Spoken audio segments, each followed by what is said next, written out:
La comédie est un genre assez compliqué à traiter. Même s'il existe de très nombreux animés qui rentrent plus ou moins dans ce thème, on a jusque-là toujours évité d'en parler sur cette chaîne, car c'est très difficile d'expliquer à quelqu'un en quoi un animé est drôle. Donc plutôt que de galérer à faire une vidéo par animé, on a décidé de faire ici un top 10 des meilleurs animés de comédie, ceux qui nous ont fait le plus rire. Mais du coup, avant qu'on commence, pensez à vous abonner et à mettre un like, c'est hyper important pour nous si on veut voir la chaîne se développer. Et sans perdre plus de temps, commençons directement avec notre premier animé. Numéro 10, Konosuba. La vie de Sato Kazuma, un Hikikomori fan de jeux vidéo, se termine bien trop tôt, dû à un accident de la route. Alors que ce dernier est décédé, une déesse nommée Aqua apparaît devant lui et lui propose de se réincarner dans un monde fantastique de jeux vidéo. Ne t'inquiète pas, ça va bien se passer. Après s'être bien adapté à ce monde et vivant dans une petite équipe dont fait partie la déesse Aqua, une magicienne Chunibyo nommée Megumin et une paladin masochiste, Kazuma est chargé de vaincre le roi démon. Cependant, en raison de l'incapacité de son groupe à réussir la moindre quête, il va très vite renoncer à cette idée et tenter de profiter de ce monde si parfait à ses yeux. Malheureusement pour lui, leurs chemins vont très vite croiser ceux des généraux du roi démon, et c'est ainsi que les galères vont commencer. Konosuba est souvent considéré comme l'un des meilleurs isekai, notamment grâce à son excellente comédie. S'il reprend tous les codes de base des isekai actuels, il les détourne et les parodie pour créer un humour absurde qui fonctionne particulièrement bien. Sa principale force réside dans son petit groupe de personnages et les interactions qu'ils ont les uns avec les autres, qui sont toujours hilarantes.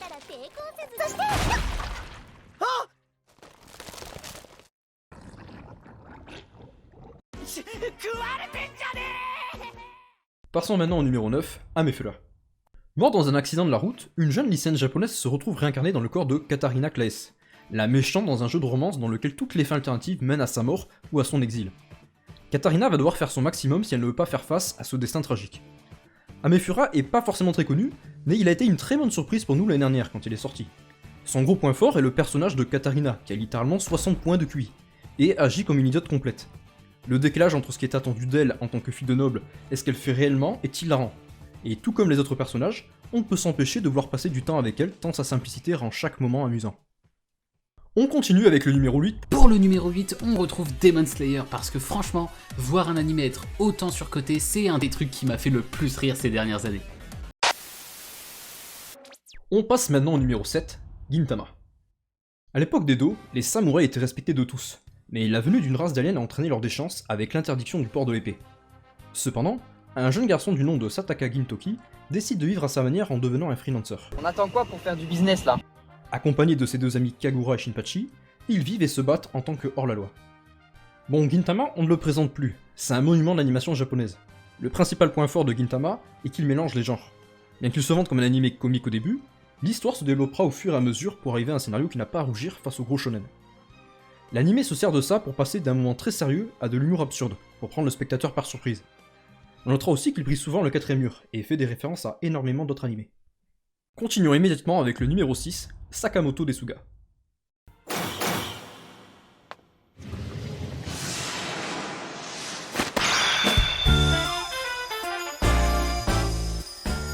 Ohayou gozaimasu.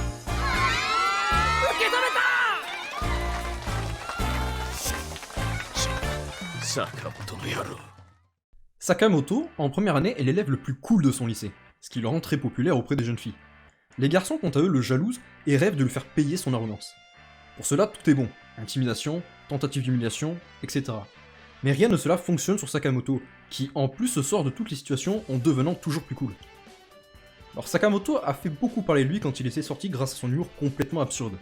Peu importe ce qu'il se passe, le perso arrive toujours à s'en tirer avec un style incroyable, créant des situations hilarantes. On rentre maintenant dans le haut du classement avec le numéro 5, Dumbbell Nan Kilo Motero. Silvermanチームへ。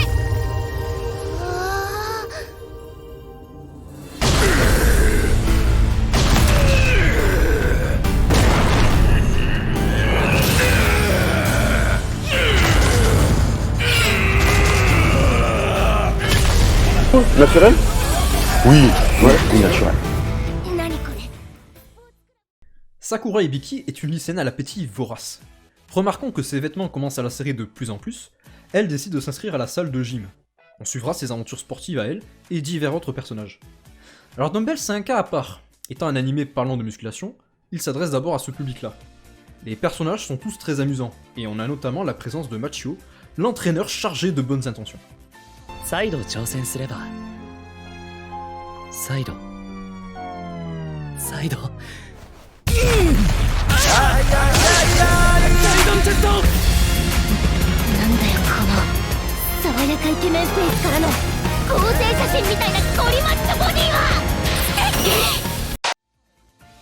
En plus d'être extrêmement drôle, l'anime vous donnera des conseils pour bien réaliser les exercices de musculation, mieux comprendre les différents muscles, et vous donnera aussi une motivation incroyable pour aller vous-même à la salle. Un épisode avant une séance, et c'est la réussite garantie.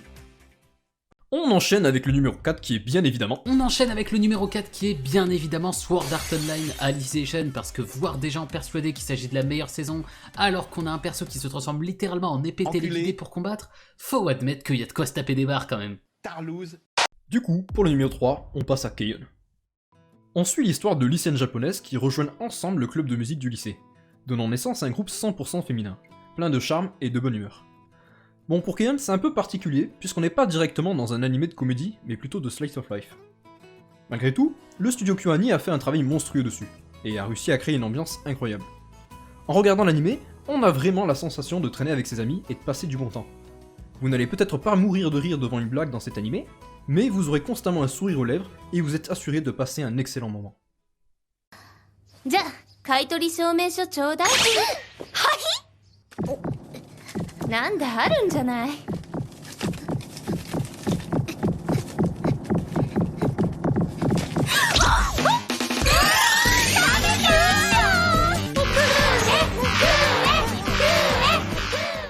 On arrive maintenant au numéro 2 de ce top, Kaguya-sama wa Kokusaretai.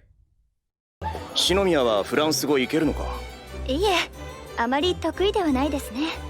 会長は？コマンタレブー、マドマーゼル。ジュマペルミユキシロガーネ。 Oh mon Dieu, les gens qui parlent en français, ils ont tellement de charisme. À l'amour comme à la guerre.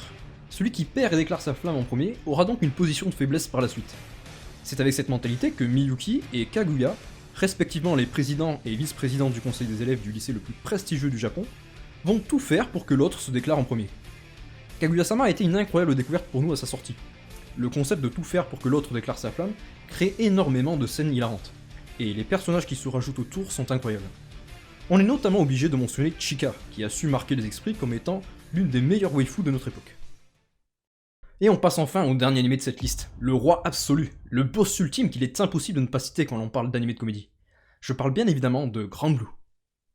今までとは違う環境で俺はどんな出会いをするのだろう。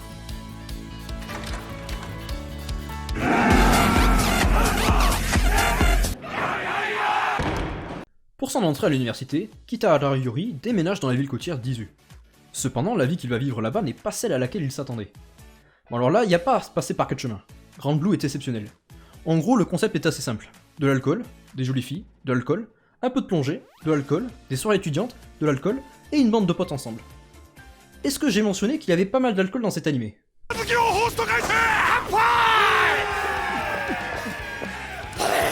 濃いな。水も飲まないと倒れるぞ。ああ、どうも。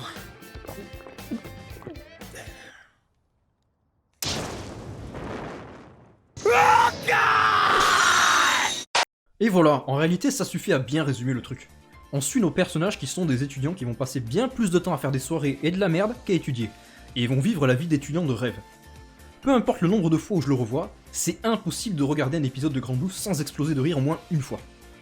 Il était donc normal qu'il soit numéro 1 de ce top, et qu'il vienne ainsi conclure cette vidéo. Et vous, est-ce que vous avez des bonnes comédies à recommander? N'hésitez pas à nous mettre les trucs qui vous ont fait le plus rire en commentaire. De notre côté, on espère que vous aurez trouvé au moins un bon animé dans cette liste qui vous tentera. Et sur ce, on vous laisse, et on se retrouve très vite pour la prochaine vidéo.